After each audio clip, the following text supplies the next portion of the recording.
Sa kabuuan po, binilang namin po ito sa report mismo po ng DOTR hango sa mga balita. Lumalabas po na we're talking about 80,285,000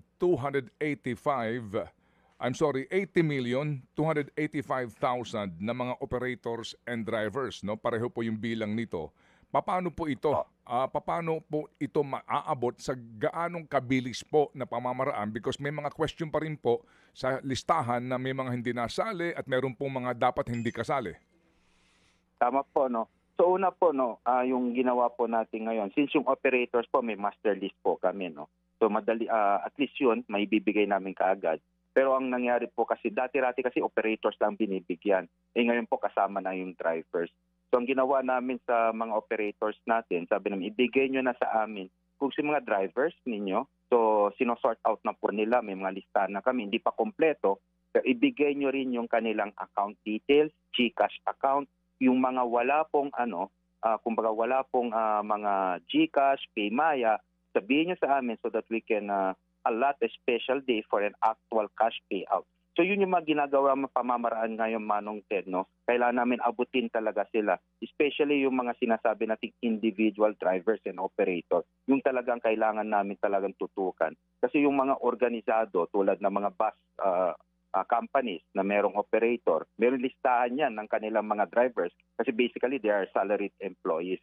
Yung talagang mahihirapan po kami ay yung mga sinasabi natin yung mga hindi pa nag-consolidate, no? Pero kailangan namin bigyan yan kasi may prangkisa po mga yan, yung mga individual, mga traditional jeepney drivers na sila din mismo. So, yung mga yung mga dati-rati po may listahan kami kasi this is not the first time na ginagawa itong fuel subsidy program.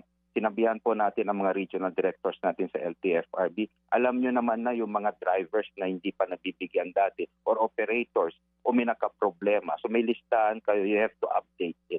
So ang target namin po ngayon, Manong Ted, no?